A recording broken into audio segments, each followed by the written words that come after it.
So we were talking about propyphenazone, a kind of very neutral, better drug, right? So propyphenazone, number six, right? Propyphenazone has a good analgesic effect, moderate. It is again very good for the fever, not that great with the anti-inflammatory action, but the side effects are for the gastric bleeding particularly is kind of high. So overall, the side effects, in my view, is kind of high, and the output is not that great.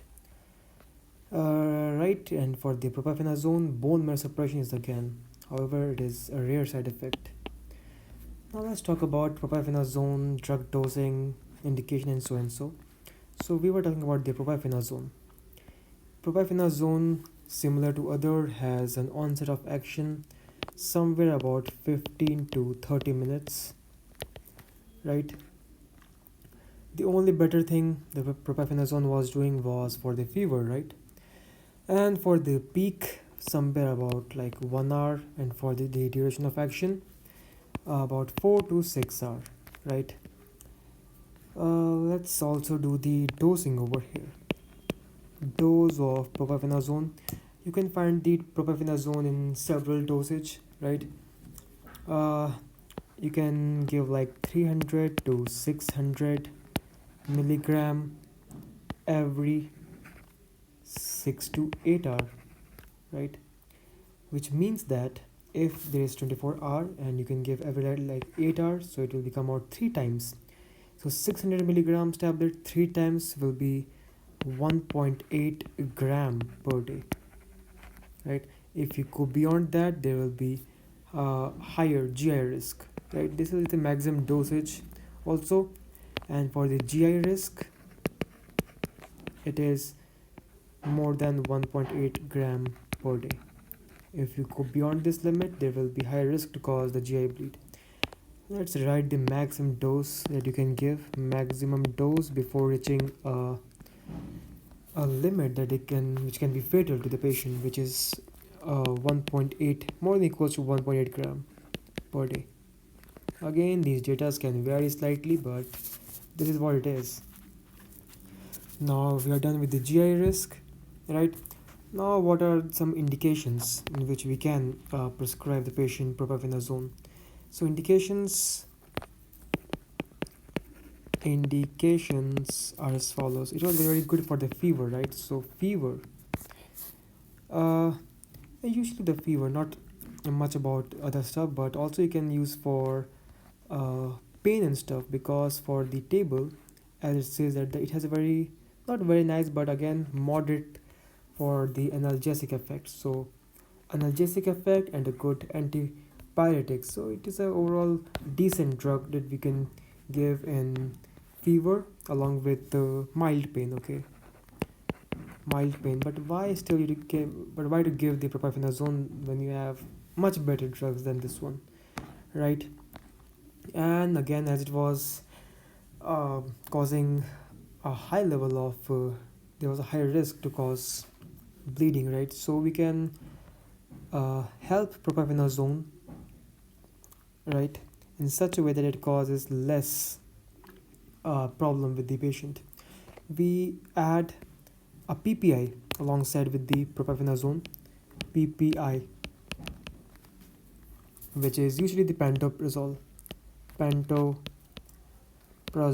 again, don't ask me why pantoprazole out of other PPIs. There is again uh, this thing, PPI, how to choose a PPI. We check for the NSAIDs, how fast the onset of action of the particular PPI or particular NSAID is, what is the duration of action of this NSAID is, and how potent the uh, NSAID and the PPI actually is. So all these three things, potency of PPI and NSAID.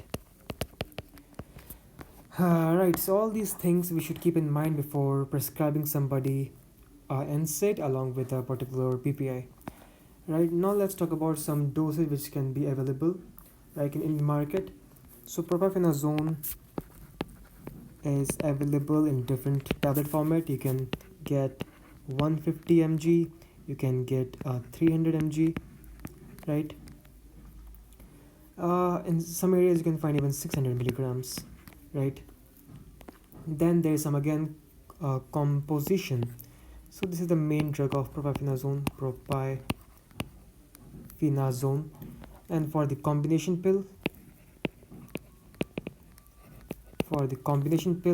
you can add caffeine along with propyphenazone.